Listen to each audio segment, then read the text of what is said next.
तो आज हमारे साथ क्लाइंट हैं, इन्होंने हमें एंगेज किया है, स्टूडेंट ही हैं, तो फॉर काउंसलिंग पर्पस। तो जो भी हमारी ये जूम मीटिंग्स रहती हैं, this is the paid conversation रहती है। और इसके अंदर हम इनको बेस्ट से बेस्ट ऑप्शन प्रोवाइड करेंगे। जो भी इनकी क्वेरी है उसको मैं सॉल्व करने की भी कोशिश करूंगा। जो हमारे पास बेस्ट ऑप्शन है उनके बारे में भी बताऊंगा। तो सबसे पहले मैं आपका स्वागत करता हूँ इस जूम मीटिंग में। मेरी तरफ से आपको नमन है, नमस्कार है। धन्यवाद सर। तो सर, पहले सबसे पहले मैं ये पूछूंगा कि हमारे बारे में कहाँ से पता चला आपको? सर मैं यूट्यूब पे आपको पिछले 1 साल से फ़ॉलो कर रहा हूँ ठीक ठीक। और मैं काफ़ी वीडियोज़ आपके देखते रहता हूँ। तो मुझे जो एक स्ट्रेट फॉरवर्ड जो आपके आंसर होते हैं ना, मुझे लगता है कि एक इंसान को जो होना चाहिए, जो ट्रांसपेरेंसी रखनी चाहिए क्लाइंट की और एक कंसल्टेंट के बीच में, वो आप मेंटेन करते हैं, तो मैं उससे काफ़ी ज़्यादा इंस्पायर हुआ आई थिंक। ठीक है, तो थैंक मैं यू। इस कंक्लूजन पे पहुँचा हूँ कि मुझे अपने लिए आपको वो करना चाहिए। मैं आपका धन्यवाद भी करना चाहूंगा कि आपने बहुत अच्छा फीडबैक दिया है। तो अभी आपकी प्रोफाइल के ऊपर भी डिस्कस करेंगे। जो भी आपकी प्रोफाइल रहेगी उसके अकॉर्डिंग मैं आपको ऑप्शंस प्रोवाइड कर दूंगा। तो सब अपने व्यूवर्स को मैं ये बता दूं, इन्होंने हमें एंगेज किया है जस्ट फॉर काउंसलिंग पर्पस। और जस्ट हमारी वीडियोस पिछले 1-2 साल से फॉलो कर रहे हैं। उन उसके बाद इनका हम पर ट्रस्ट बना है। इन्होंने अपना ट्रस्ट बिल्ड किया है। उसके बाद इन्होंने पैसे ट्रांसफर किए ऑनलाइन। तो ये है भी आउटसाइड स्टेट्स के हैं, नॉट इन पंजाब के। तो वहां से इनको हम, अगर इन्होंने फर्दर सर्विस लेनी होगी तो वो भी ये ऑनलाइन ही हमसे लेंगे। तो सर, सबसे पहले एक यही है कि आपकी एज कितनी है? मेरी एज है सर 26। 26। आपकी हाईएस्ट एजुकेशन क्या है सर? मैंने सर अभी 12th किया था 2021 में, board of open schooling and skill education, जो मणिपुर से है, सिक्किम से, आपने अपनी जो वैलिड है। आपने 12th अपनी एनआईओ से की है, नेशनल ओपन स्कूलिंग से की है, या मणिपुर स्टेट बोर्ड से? मणिपुर स्टेट बोर्ड से, उसमें ओपन स्कूलिंग है सर, अच्छा, जो वहाँ के समझ गया। सेंट्रल ठीक ठीक उससे ठीक। तो स्ट्रीम बताएंगे क्या है? उस पीसीएम है सर, पीसीएम। फिजिक्स केमिस्ट्री में। इसमें जी, परसेंटेज क्या है? इसमें मेरी 72.6 है सर। Very good. तो बट आपकी 26 एज है, आपने 12th अभी की है, बीच में क्या है सर? सर मैंने 2016 में एक्चुअली मैंने 10th किया था, वो था central board of education Ajmer से। उस टाइम जो था सर, वो मैं आपको सिनेरियो बता देता हूँ कि उसमें क्या था कि उस टाइम जो उत्तर प्रदेश इंटरमीडिएट एक्ट की जो बुक थी ना, उसमें वो बोर्ड वैलिड था 2017 तक। मैंने वो 2016 में की थी, उसको इंटरमीडिएट लॉ एक्ट की बुक ही मैंने पढ़ने के बाद, वेरीफाई करने के बाद मैंने उसमें इनरोल किया था अपने आप को। देखिए उस पहले ऐसे सर्कमस्टांसेस थे कि मैं नहीं पढ़ पाया, या फैमिली कंडीशंस कुछ इंसान की ऐसी हो जाती है कि वो नहीं कर पाता। ठीक ठीक ठीक। उसके बाद मैंने सर 1 साल मैंने जो स्टेट पॉलिटेक्निक होती है, मैंने उसकी तैयारी करी, लेकिन मेरे नंबर अच्छे नहीं आए। मुझे आई ये आईटी मिल रहा था, मुझे वो लेना नहीं था। ठीक है। उसके बाद सर मैंने 2017 में अपने आप को इनरोल किया था। मैंने पॉलिटेक्निक ही किया, कंप्यूटर साइंस इंजीनियरिंग से, और मैंने 2017 से 2020 में मैंने कंप्लीट किया। उसमें मेरे 67.6 मार्क्स हैं, और उसी बीच में मैं सर जॉब भी करता था। तो ठीक है। उसके बाद डिप्लोमा पूरा करने के बाद, डिप्लोमा जैसे मेरा कंप्लीट हुआ, उसके बाद मैंने मुझे जॉब लग गई मेरी। और ठीक है। मैं टास्कस में एक मल्टीनेशनल कंपनी है जो अमेरिका की है, मैं उसमें एज अ टीम लीडर मैं जॉब करता था। सैलरी वगैरह अच्छी थी, तो मुझे लगा कि स्टार्टअप के लिए सबसे बढ़िया है, कोई दिक्कत नहीं है। बैकग्राउंड वेरिफिकेशन हुआ, सब कुछ हुआ। मीनवाइल मैंने सोचा कि चलो ये कर, जॉब तो मिल गई है 2020 में नवंबर में। अब मैंने सोचा कि फर्दर 12th भी कर ही लेते हैं, कि कल को मैं किसी और कंपनी में अप्लाई करूंगा या कोई बात होगी तो ज़रूरी है। जबकि ठीक रिक्वायर्ड मुझे नहीं थी, क्योंकि मेरे 10+3 पहले ही था। ठीक है। फिर मैंने प्राइवेट से सर मैंने एक ये फॉर्म भर दिया स्टेट बोर्ड का। मैंने सारे डॉक्यूमेंट्स वगैरह देखे, वेबसाइट पे गया, रिसर्च किया, everything was valid. It was governed by the state government. Even the chief minister has also given certain awards to the board. Board and. उसके बाद मैंने ये किया सर। फिर मैंने अप्रैल में मैंने वहाँ पे 15 महीने जॉब की। उसके बाद मुझे लगा कि जो सैलरी है, ये 6-7 लाख रुपए, मुझे लगता है कि इतनी नहीं है कि अगर हम एक फैमिली अगर मेरे साथ में कल को जुड़ जाए तो वो मैं उसका वो कर सकूँ। फिर मैंने सर एक कंपनी है आईबीएम, आपने नाम सुना होगा। मैंने आईबीएम में इंटरव्यू दिए, तो बाय गॉड ग्रेस मेरे सिलेक्शन फर्स्ट वो में हो गया, और मुझे आईबीएम में अभी मेरे को 13 महीने हो गए और यहाँ पे मैं as a assistant manager appointed हूँ। Very good, excellent. तो मैं तो अभी प्रेज भी करता जी हूँ कि आप एक ऑर्डिनरी स्टूडेंट हैं। जैसे जी 10th के बाद आपने डिप्लोमा किया, दो तीन चीजें ड्रॉप भी की है, उसके बाद आप एक अच्छी ऑर्गेनाइजेशन, एक आपने पहले टास्क को बताया था, जो वो भी this is a very multi. Tasks हाँ, टास्कस जो है वो भी अमेरिका की कंपनी है सर, अमेरिकन। और और वो भी उसके बाद एमएनसी है। आईबीएम, उसके बाद आईबीएम में this is not a ordinary multinational company, you are work still working there. और देखो 10th के बाद, डिप्लोमा के बाद हमारे पास बच्चे बीटेक कर लेते हैं, एमबीए कर लेते हैं, इवन दैट उनको 10-10 15-15 हजार में जॉब्स मिलती हैं, क्योंकि जी उनके अंदर ऐसा नहीं है जो आपके अंदर है। क्या है कि always to learn something new, कि मैं और अच्छा अपने आप को कैसे करूं। जैसे आपने बहुत अच्छा पॉइंट बताया कि मैंने ये सोचता हूँ कि 6-7 लाख रुपया it is not good for survival with family. जैसे आपका ऑफ कोर्स सर। डिजायर्स है ना, ये जैसे डिजायर्स हैं, वो उसके अकॉर्डिंग आपने अपने आप को करते हैं कि नहीं मैंने ये भी काम करना है, मैंने ये भी करना है। और इसमें आपने कहना बहुत इजी है सर, जैसे आपने जॉब, जी और इसमें आपकी मतलब ये देखिए कि कितने सालों की नींद भी खराब हुई होगी, दिन रात पड़े होंगे। होती है सर, क्योंकि रात में मेरा ये होता है सर, मैं रात में ड्यूटी करता हूँ, क्योंकि अमेरिका कंपनीज के अकॉर्डिंग हम रात में ड्यूटी करते हैं। हम्म। तो 9 घंटे कहने की नौकरी होती है, लेकिन 12-12 घंटे भी सीट घंटे पे बैठे लग बैठे हो जाते जाते हैं, हैं। वो सारा दिन बोलते दो रहो। घंटे 2 घंटे 2 घंटे आने जाने में हो जाते हैं सर। तो फिर पढ़ना भी होता है, एग्जाम भी देने होते हैं, चलो ठीक और है। घर वालों से भी सब हाँ, कुछ मैंने कराना ये होता सारा, आप सिंगल हैं मैरिड हैं? है। मैं सिंगल हूँ सर। तो आपने आईएलटीएस पीटी कोई किया है ऐसा? मैंने आइल्स दिया था सर लास्ट ईयर अगस्त में, और उसमें मेरे लिसनिंग में 8 थे, स्पीकिंग में 6.5, और ओवरऑल? राइटिंग और रीडिंग में मेरे 6। ओवरऑल? 6.5 है सर मेरा ओवरऑल, नॉट लेस देन 6। तो आपने जो आईएलटीएस क्यों किया था, कौन सी कंट्री के लिए था आपका ड्रीम जाने का? सर मेरा ये था कि अभी मैं मैनेजमेंट फील्ड में हूँ, क्योंकि मैं पिछली कंपनी में मैं टीम मैनेज करता था, अभी मैं फ्लोर मैनेज करता हूँ। तो मुझे लगता है कि अगर मैं एमएनसीज में क्या होता है कि आपकी जो प्रमोशन होती है ना, वो आपके एजुकेशंस और आपकी स्किल्स के ऊपर होती है। ये ठीक नहीं है। कि खाली आपके अंदर स्किल्स है तो वो आपको प्रमोट कर देंगे, they will look after your background too. Okay okay okay okay. तो मैंने ये किया था सर, तो मैंने यूएस या कनाडा का मैंने अप्लाई किया था। तो मैं एक कंसल्टेंट से मिला, मैं नाम किसी का रिवील नहीं करूंगा। उन्होंने मुझे बताया कि ठीक है आप कनाडा के लिए अप्लाई कर सकते हैं, your score is good and everything. और मुझे एक शेरिडन कॉलेज है वहाँ का, मुझे वहाँ से एक टेस्ट आया, वो टेस्ट मैंने क्लियर कर दिया, उन्होंने मेरी सिलेक्शन ले मिली। तो मेरा ऑफर लेटर भी आ गया, लेटर ऑफ अलॉटमेंट भी आ गया, सब कुछ आ गया। और एक और था वहाँ पे, university of Regina. Hmm. University of Regina में मेरा रिटन भी हुआ, मेरा इंटरव्यू भी हुआ, मैंने वो भी क्लियर कर लिया, मेरे वहाँ से भी ऑफर लेटर आ गया। I was like okay cool भाई, ये आपका मेहनत है जो आपने किया। मैंने उनको बताया भी कि सर देखो ये बोर्ड जो है ये बंद हो चुका है, मेरी एमएनसी कंपनीज हैं, उन्होंने बैकग्राउंड वो करा चुकी हैं। अगर आपको वहां से कुछ चाहिए, ऑफर लेटर चाहिए, सैलरी स्लिप चाहिए, या करंट वर्किंग के स्टेटस चाहिए, मैं वहां से आपको हर एक चीज मंगा के दे सकता हूँ। लेकिन ये मैं उनकी नादानी समझूं, या फिर एक पैकेज वाली बात समझूं, या एक किसी भी तरह का मैं वो समझूं, उन्होंने मेरे से मेरी कंपनी का कुछ मांगा ही नहीं। तो मैंने आप, कहा यार मैं उन्हीं कंपनी। रुके रुके, जी अगर आप मेरे पास कनाडा के लिए इस केस को लेकर आते, तो firstly I will never ever use your 12th certificate. अगर मैंने यूज करना होता ना, अगर वो बंद हो गया होता, तो I will never ever use it. Secondly, 10th वाला बोर्ड बंद हुआ था सर। 10th का, 12th का? 10th वाला बंद हुआ था सर बोर्ड, 12th चलो वाला। ठीक ठीक। तो मैं हाँ, ये 12th वाला नहीं यूज करना था, मैंने डिप्लोमा डाल के करना था। आपने 10th का बोर्ड कौन सा बताया था अपना? Central? Central board of education Ajmer जो है ना सर, ठीक ठीक वो ठीक, नहीं नहीं, यूपी, ये इसके भी बड़े, यूपी इंटरमीडिएट एक्ट। समझ जी गया जी समझ जी गया, इसके भी बहुत बड़े स्कैम है। आप, you are not a suffered from that board. क्योंकि मेरे पास क्या है कि जब कोई भी स्टूडेंट, मैंने वो समझा 10th आपका सीबीएसई से है, मैं ये समझा। जी तो जी जो ओपन वाला है मैं उसको अवॉइड करने की कोशिश करता हूँ। मैंने सेंट्रल बोर्ड ऑफ, जैसे क्या मैं क्या सीबीएसई है, तो ऐसे केसेस मेरे पास बहुत आते हैं। तो उनमें हम देखते हैं कि ये केस डालने से पहले क्या क्या प्रिकॉशन लेने।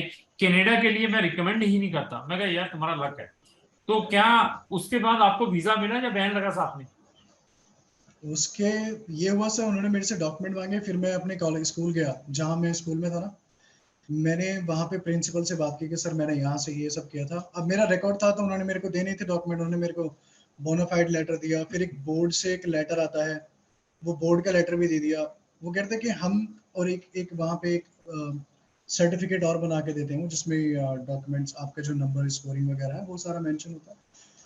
मैंने, उन्होंने मेरे को वो भी बना के दी कि स्कूल वालों ने अपनी रिस्पॉन्सिबिलिटी पूरी निभाई, उन्होंने मेरे को मना नहीं किया, डिनाई नहीं किया, मेरे से 1 रुपया उन्होंने चार्ज नहीं किया। उन्होंने कहा yes we know certain thing happen and we are here to be with you in every situation. उन्होंने मेरे को दिए वो डॉक्यूमेंट उन्होंने लगाए, बट उसमें क्या था, उन्होंने एक्सप्लेनेशन एक सिंपल से लिख दी, hi embassy you have asked us this documents, please find the relevant documents that we have got from the board and everything and please consider this.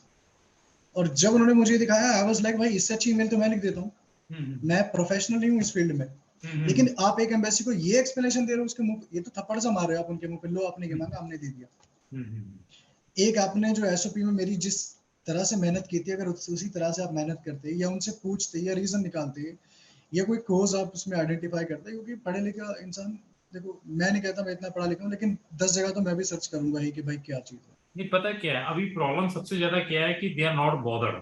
ये आईआरसीसी वाले दे आर नॉट बॉदर्ड। जब उन्होंने कुछ थोड़ा सा उनके हाथ में कोई थोड़ा सा सुराग लग जाए ना, तो दे विल जी नेवर एवर लिसन यू। आप कैसे भी हैं, आप अच्छे भी होते बुरे भी होते ना, उन्होंने तो कहना हम रिफ्यूज भी साथ में बैन करेंगे करेंगे। सर उनको मैंने ये बोला था कि UP intermediate act law, student act जो है ना, जो स्टडी एक्ट है, इंटरमीडिएट लॉ जो उन्होंने बनाया ना, जो वो बुक है, वो बुक भी एक पब्लिकेशन, हाशमी पब्लिकेशन नाम से है, और वो भी जो वहाँ की जो कोर्ट है, हाई कोर्ट है जो इलाहाबाद में है, वो वहाँ से अप्रूव्ड बुक है वो। और वो लॉ जो कोर्ट है ना, जो एजुकेशनल केसेस चलते हैं वो उसमें यूज होती है वो। मैंने उनको वो भी रेफरेंस दिया, मैंने कहा आप चाहो वो लॉ की बुक को तो मैं क्या ट्रांसलेशन करा के उनको दे सकते हो, पैसा तो मेरा लगेगा। लॉ की बुक में सब कुछ लिखा है कि ये बोर्ड ये वैलिड है, ये वैलिडेशन है, और जिस साल की पब्लिकेशन है उसी साल में मैंने किया। तो मैं ये भी नहीं कि आपको पब्लिक, पता, मैं आपकी बात समझ गया। आप किसी के पहले तो लोग तो इतनी मेहनत करने के लिए तैयार ही नहीं है। एजेंट वो तो केस रजिस्टर्ड करके आ गया, ठीक है, नहीं आया तो जाने दो इसको। हम चलो फिर एडवांस कहेंगे, में पैसे मैं दे दिए थे ना फिर उनको सुनिए, इसलिए। मैंने फिर बताया कि हम अगर कोई केस लेते हैं फिर भी हम सोचते हैं कि यार इसको भी कोई ना कोई हम अच्छे रिजल्ट प्रोवाइड करें। पहले आप हमारे पास आते हैं। दूसरी सबसे बड़ी प्रॉब्लम क्या है कि there is a over rush in Canada, और दे आर नॉट जी बॉदर्ड। आप जितनी मर्जी मेले लिख लो, जो मर्जी करते रहो, उन्होंने तभी चलना है जब उनका मूड होगा। आप जो मर्जी जी करते रहो सर, इट इज, आप तो फर्स्ट टाइम है ना आपके लिए, तो this is the first case है, आप सिंगल हैं, आप फाइट कर रहे हैं, आपने सारे एविडेंसेस इकट्ठे कर लिए। But the stupid peoples they never ever listen to your plea. वो कहते हैं छोड़ो यार, हमने कर दिया तो करने दो, कहां तक घूमेगा ये। मतलब अभी देखिए आप, इवन ये इवन इंडिया मैंने, के, इंडिया के जी अंदर भी यही है। यहाँ पर भी अगर कोई भी लिटिगेशन पड़ती है तो सबसे पहले कहते हैं एफआईआर करा दो इसके अगेंस्ट, उसके बाद कोर्ट कचहरियों में जस्टिफिकेशन देता फिरेगा ये, वहां देखेंगे क्या होगा। तो same thing is there, over rush है, करने के बाद बंदा कहता अपनी जस्टिफिकेशन मैं ये भी किया, मैंने वो भी किया, फलाना भी किया। मतलब ये दिस इज द, मतलब वहां पे ड्यू टू दिस थिंग।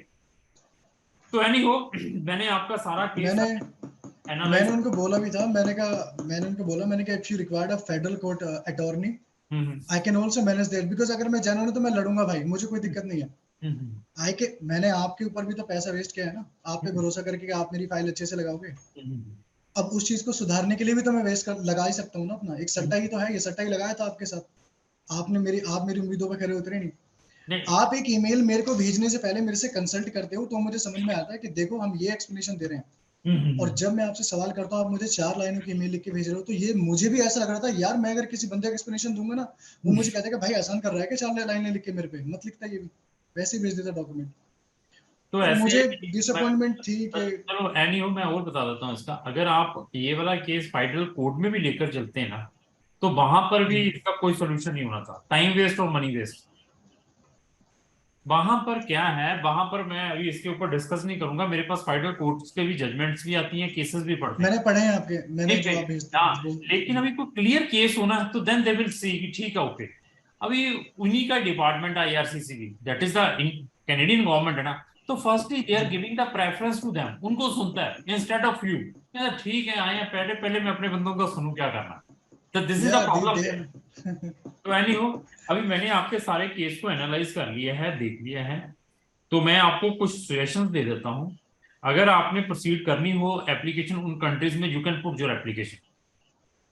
जी। ठीक है, तो मैं आपको कंट्रीज बता देता हूँ कौन कौन सी में आपका होगा।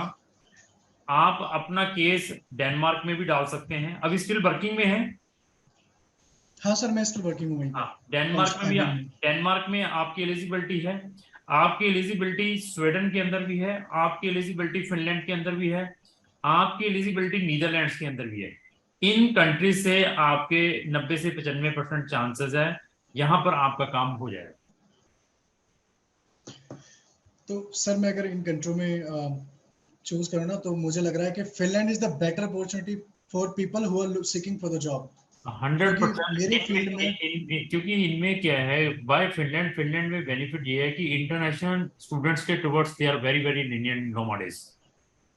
जिसने इसको आने वाले 2 4 5 साल में इनकैश कर लिया, तब इट इज वेरी गुड, क्योंकि पोस्ट स्टडी परमिट सबसे ज्यादा इस कंट्री के अंदर है, पूरे शेंगन में। पार्ट टाइम वर्क इस कंट्री के अंदर अलो है, जितनी भी शेंगन कंट्रीज हैं। इवन आपकी स्टडी का जो ड्यूरेशन है that is also count in your PR period. तो ऐसी प्रिविलेज किसी भी शेंगन कंट्रीज के अंदर नहीं है जो फिनलैंड के अंदर है। और ये सबसे बिल्कुल प्लस सर। पॉइंट ये है कि इकोनॉमिकल भी है। अगर इकोनॉमिकल लेकर चले, क्योंकि 80% universities are not taking second semester fees. तो ये ऐसा एडवांटेज है, वो आप देखिए। तो आपने मुझे सर पूछा। फाइनेंशियली भी मैं आपको बताता हूँ, देखिए यहाँ पे मेरा 7 8 लाख का पैकेज है, क्योंकि जो था उससे 2 2 लाख बढ़ा के आया था मैं यहाँ पे। हम्म, क्या है कि जब आप 25 26 साल के हो जाते हो ना, और जब आप एक अंदर, आपके अंदर ना एक एक सेल्फ डिग्निटी होती है, एक रेस्पेक्ट होती है खुद के लिए, कि मैं किसी के सामने हाथ ना फैलाऊं। हम्म, तो मैं ये भी देखना चाहता हूँ कि मुझे, देखो मेरे फादर जो है किसान है, वो कोई, हम इतने बिजनेसमैन लोगों से नहीं है कि हम्म। अपना शौक पूरा करने के लिए जाएं और डिग्री लें और वापस आ जाएं। तो मुझे लगता है कि मैं अपने ही पैसे से अगर मैं मैनेज कर लूँ, बिकॉज देखिए क्या होता है सर, जब हम वहाँ जाते हैं ना, तो हमारे और भी खर्चे होते हैं, हम रहेंगे भी, जॉब भी 1 महीने में तो जॉब मिलती नहीं, कोई भी कंट्री होती है, कोई नोन नहीं है वहाँ पे, काफ़ी चीज़ें इन्वेस्ट करनी पड़ेंगी, पैसा भी इन्वेस्ट होगा, तब जाके 6 महीने में हमारी हम स्ट्रीमलाइन होते हैं कि अच्छा, यहाँ से खाना मिलेगा, यहाँ से जॉब मिलेगी, यहाँ से हम स्टडी करेंगे और यहाँ हमारा घर होगा, है ना सर। ये फैक्ट है, इसको मैं डिनाई नहीं कर सकता। वो बात अलग है कि आपकी कंसल्टेंसी पे 10 बंदे आते हैं, तो 10 बंदों से आप करा दो, अच्छा भाई तुम ये भी वहीं पे जा रहा है उसी कंट्री में, आप लोग चाहो तो साथ में कोलैब करके अच्छे से एक अपना प्लान बना सकते हो, या फर्दर आप जा सकते हो। तो मुझे एक बजट कितना होगा सर, अगर मैं एक देखो, डिपेंड बजट, करता है सर यूनिवर्सिटी टू बजट के यूनिवर्सिटी। लिए मेरा स्टाफ आपको बजट भेजेगा, इन चारों कंट्रीज में बता दूंगा। चारों कंट्री का आपका बजट भेज देगा जो एज एक्चुअल एक्सपेंसेस लगने हैं। उसके अलावा हमारी फीस है वो सेपरेटली लिखी होगी, दिस इज अवर फीस। तो उसको आप देखने के बाद यू जी। Can analyse. तो Finland it is the really better and better option. यहाँ से अगर आपका एडमिशन आ जाता है, अकॉर्डिंग टू माई जो एक्सपीरियंस है, 90 से 95% एडमिशन आना चाहिए आपका, जी। जो आपने सर अपनी। किस वहाँ पे कैपिटल है वो सर फुल ऐसा सिटीज में? देखिए, हेलसिंकी उसकी जी। कैपिटल है। अगर आप स्पेसिफिक रहेंगे सर मुझे कैपिटल ही चाहिए, यही स्पेसिफिक में तो, मुझे पता है, यही यूनिवर्सिटी चाहिए, जी तो देन मैं फिर वही बात रिपीट करूंगा कि पहले आप अपने साइड, इन साइड में झांक कर देखिए कि आपकी प्रोफाइल कितनी एक्स्ट्रा ऑर्डिनरी है। जी। तो एवरीथिंग, अगर आपकी प्रोफाइल 80 90% वाली है, 6 बैंड भी है, आप मुझे you can put the fingers in which university which location you want to go, मैं कहूंगा यार तेरे लिए पक्का भेजूंगा। अपना एज मेरी तो का भी देखना है ना, 72.6 है सर। अपनी एज का भी देखना है, अपनी एजुकेशन का भी देखना, अपने परसेंटेज का भी देखना है, एवरीथिंग इज देयर सर। तो बिल्कुल। आप तो भगवान को ये प्रेयर करें कि आपका वहां से एडमिशन किसी ना किसी भी प्रोग्राम में आ जाए। उसके बाद यू विल जी। सी कि हाँ अभी मैं पहुंच तो गया हूँ, आगे फर्दर क्या करना है। आईटी के अंदर नंबर ऑफ जॉब्स हैं एवरीवेयर। तो बाकी स्किल आपका है, आपने कैसे इनकैश करना है। इंडिया के अंदर मैंने स्टार्टिंग में कहा था, बीटेक एमटेक वाले, एमबीए भी साथ में की हुई है, वो 15 15 हजार की जॉब कर रहे हैं सिर्फ। और आपने एक जस्ट 10th के बाद डिप्लोमा किया है, तो you are doing the you I think so 2 multinational company में जॉब की हुई है, एक में कर भी रहे हैं। वो अपना स्किल है। जी। हम अपना कितना कर्मा करते हैं। कितनी मेहनत करते हैं, दैट इज डिपेंड देयर। जी। तो सर एक ऑन एन एवरेज अगर मिलेगी, जैसे वहाँ पे स्कॉलरशिप वगैरह किसी तरह की कुछ होती है सर, सर जिसको कुछ हम नहीं मिल स्टडी करके? पाएगा, लीव इट, ना स्कॉलरशिप ना कुछ आपकी प्रोफाइल को। आपकी प्रोफाइल को कुछ वो अर्ली बर्ड डिस्काउंट दे सकते हैं। अर्ली बर्ड डिस्काउंट ये है कि उन्होंने फीस जमा करवाने के लिए कुछ डेट्स दिए हैं, उससे पहले आपको जमा करवा देते हैं फीस, उसमें आपको 500 से 1000 यूरो डिस्काउंट मिल सकता है। और मैंने ये बता दिया है, सेकंड सेमेस्टर में they will waive off the fees. वो उसके अंदर कंडीशंस हैं, सारी university 80% universities are doing this, but condition यही है कि जी, आपका फर्स्ट सेमेस्टर सक्सेसफुली कंप्लीट होना चाहिए। पास आउट होना चाहिए हाँ। अच्छे एग्रीगेट से। तो इसके ऑफर लेटर अप्लाई हम कब कर सकते हैं सर, कि क्या अभी इसकी अभी ओपनिंग डेट्स हैं? इमीडिएटली करने हैं, इनका पोर्टल ओपन होने वाले हैं बैचलर वालों के फर्स्ट वीक ऑफ जून में। अभी मैं बच्चे की जी, ड्यूटी लगा रहा हूँ अपने, करवाना होगा तो वो आपसे डॉक्यूमेंटों की चेकलिस्ट प्रोवाइड कर देगा, उसको आपने डॉक्यूमेंट भेजने हैं तो we can start the process. और जो आपका डीलिंग हैंड होगा उसका डायरेक्टली आपको नंबर भी शेयर किया जाएगा। नीदरलैंड को अलग स्टाफ जी। डील करता है, फिनलैंड को अलग है, स्वीडन को अलग है, तो उनके साथ आप अपना डिस्कशन कर सकते हैं। मेरा आई नंबर, थिंक मुझे मेरा इनकम तुम। मेरा व्हाट्सएप है जी, ही आपके पास, कोई रिप्लाई कोई नहीं कर रहा जी। है, कोई प्रॉब्लम आ रही है तो you can put the message there. नहीं सर, मैंने एक चीज़ देखी है आपकी, मैंने आपको जब ये कंसल्टेशन फी भी नहीं पे की थी, मैंने आपसे पिछले साल भी मैसेज किया था आपको, आपने तब भी रिप्लाई किया था। आज भी मैंने आपको मैसेज किया, आज भी आपने रिप्लाई किया। मैं तब परसों मैंने आपको मैसेज किए, परसों भी आपने रिप्लाई किया। मैं मुझे ये चीज़ अच्छी लगती है कि अच्छी लगती है, सुनिए, और मैं पैसे भी मांगता हूँ, कोई पैसे डाल दिए काम स्टार्ट है। ये भी ऐसा नहीं है, मेरे पास झूठ बोलने का जी, काम नहीं है कि ऐसे आपको लड्डू दे देकर मैं केस लूंगा आपका। और आप जब हमसे रजिस्टर्ड भी हो जाएंगे ना, तब भी ऐसे ही मैसेज मिलेंगे, बट उसके अंदर कंडीशंस रहेगी हमारी। कंडीशन ये है कि सुबह 11 से लेकर 5 बजे के में हम रिप्लाई करते हैं, तो जी। उसके दौरान आप मैसेज देंगे तो we will 100% give the reply. और सर जी, कोई बिल्कुल क्वेश्चन? सर। नहीं सर, तो बस ठीक है, यही मैं था मेरा, अपने तो मैं अपने अप्लाई स्टाफ मैं आपके अपने साथ। स्टाफ को बता रहा हूँ, वो चारों कंट्रीज का आपको प्रोसेस भेज रहा है सर। ठीक है सर। ओके सर, बहुत आपके अच्छा। आपके आपके एक्सपीरियंस के अकॉर्डिंग इनमें आई थिंक फिनलैंड ही सबसे बेस्ट ऑप्शन है। देखो हर सर कंट्री मैं बेस्ट होती फिर है बट। मैंने चारों बता दिए जहाँ पे आपके होने के चांसेस हैं, फिनलैंड इनसे मतलब सबसे बढ़िया है। ठीक है सर। ठीक है sir, thank that's you. All sir. Thank you. Thank you धन्यवाद, sir. Thank you. Thank you sir.